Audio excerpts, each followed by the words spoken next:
안녕하세요. 2023년입니다. 여러분들의 둔주는 안녕하신지 모르겠습니다.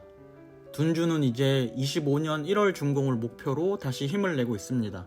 22년도에 대금 관련 공사 중단부터 얼마 전 일반 분양까지 큰 일들이 많이 있었는데, 제가 둔촌 주공을 5년 넘게 지켜보면서 지금까지 재건축 단지가 맞이할 수 있는 리스크들에 다 부딪히고 또 견뎌내면서 오늘까지 온 것 같습니다. 그리고 최근 1월 3일 새로운 정책들이 발표되었는데, 그래서 원래 준비하고 있었던 영상들을 모두 지우고 상실감으로 며칠을 보내다가 더 늦으면 아무런 이야기도 하지 못하겠다는 생각이 들어서 다시 마음을 잡아봅니다. 이미 의미가 없어진 이야기는 하지 말자라고 생각하고 다시 마음을 고쳐 잡았지만 쉽지 않은 것 같습니다. 역시 무엇이든 타이밍이 가장 강력한 동기부여를 이끌어내는 것 같습니다. 각설하고 우리는 이미 몇 년 전부터 알고 있는 사실이었는데, 둔촌주공 일반 분양은 큰 매력이 있는 상품은 아니다 라고들 했습니다. 왜냐하면 일반 분양으로 배정된 평형과 타입들 그리고 각종 규제들 때문이었는데, 더 자세하게는 일반 분양의 평형과 타입은 예비 청약자들에게는 큰 매력을 어필하는 것이 아니었기 때문입니다. 조합원 물량을 제외하고 일반 분양 중에서 가장 핫한 이슈는 역시 국평이라고 불리는 84였고, 일반 분양이 가장 많은 타입은 2타입이었습니다. 특별 공급을 제외한 일반 물량 3695세대 중에서 842는 563세대 15.2%였습니다. 그리고 84 타입 중에서 유일하게 중고층 이상이 있는 것이 2타입입니다. 나머지 84 타입들은 최고 11층 이하 저층이고, 그 중에서 84A는 5층 이하밖에 없었습니다. 13억에서 14억을 투자하면서 5층 이하밖에 선택할 수 없는 제한사항이 있다면 아무리 실거주라고 의미부여를 해봐도 쉽지 않습니다. 그리고 분양가, 중도금 대출 제한, 마지막으로 금리가 많은 사람들을 망설이게 만들었던 것이 사실입니다. 그러다가 우여곡절 끝에 22년 11월 말에 둔촌주공의 일반 분양 일정이 확정되고, 비로소 둔촌주공을 바라보는 사람들 눈에 또 하나가 부각되기 시작했습니다. 네, 바로 842 타입입니다. 많은 사람들이 842에 대해서 이렇다 저렇다 말들이 많이 있었습니다. 현재 공사가 진행 중인 현장의 842 타입 영상들을 한번 보겠습니다.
맞은편에 위치한 집 창문과 창문 사이의 거리, 이게 정말 큰 문제였을까? 저는 생각하고 또 생각해봐도 큰 문제는 아니라고 생각합니다. 물론 작은 문제일 수는 있겠지만 말입니다. 시각적인 요소는 제거하면 된다고 생각합니다. 불투명 창 또는 가림막을 통해서 감소시킬 수 있습니다. 오히려 84F 타입 같은 경우에는 침실과 침실 사이가 가깝습니다.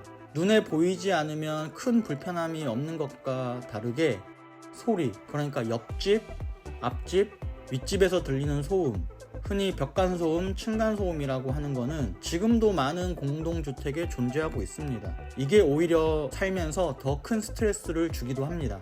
그런데 이 소음 때문에 청약이 실패했다는 것은 아직 보지 못했습니다. 둔촌 주공에서 가장 30, 40대가 선호하는 타입이 84였는데, 도로 소음이나 공해, 그리고 지상에서 집 내부를 볼 수 있는 저층은 피하고 싶은데 중고층 타입은 2타입밖에 없고, 앞에서 이야기한 것처럼 13억, 14억을 투자하면서 많은 사람들이 선호하는 타입을 선택해서는 당첨 확률이 낮기 때문에 불만들이 나올 수밖에 없었습니다. 이 부분이 제가 생각하는 아쉬운 부분입니다. 당연한 이야기지만 원소유자는 당연히 좋은 것을 가지고 싶습니다. 그런데 조금만, 한 번만 더 멀리 생각해서 허들을 좀 걸었다면 하는 아쉬움이 있었습니다. 그랬다면 재건축 사업에 이해관계가 거의 없는 일반 분양에서 큰 이슈가 되진 않았을 겁니다. 일반 분양을 통해 집을 사려는 사람들도 당연히 좋은 타입을 구매하고 싶으니까요. 그리고 1월 3일 포레온의 계약이 시작되었습니다. 지금 포레온에서 가장 중요한 건 계약률이라고 볼 수 있는데 이 결과에 따라서 앞으로 순조로운 진행 여부가 달려있기 때문입니다. 최근에 7,500의 대출 보증을 받았는데 요즘 나오는 뉴스들이 모두 둔촌주공 맞춤식이라는 생각까지 들 정도입니다. 이렇게 또 한숨을 돌릴 수 있게 되었습니다. 이걸로 사업비 7,200에 대한 급한 불은 껐지만 그럼에도 불구하고 계약률이 높아야 순항을 할 겁니다. 많은 규제들이 폐지 또는 완화되었는데 그중 하나가 중도금입니다. 중도금 납부를 아직 시작하지 않은 포레온은 이제 84 타입도 중도금 대출이 가능해졌습니다만 이미 청약을 할 때 84는 중도금 대출이 불가했기 때문에 청약에 당첨된 분들은 이미 마음의 준비를 하고 계셨을 겁니다.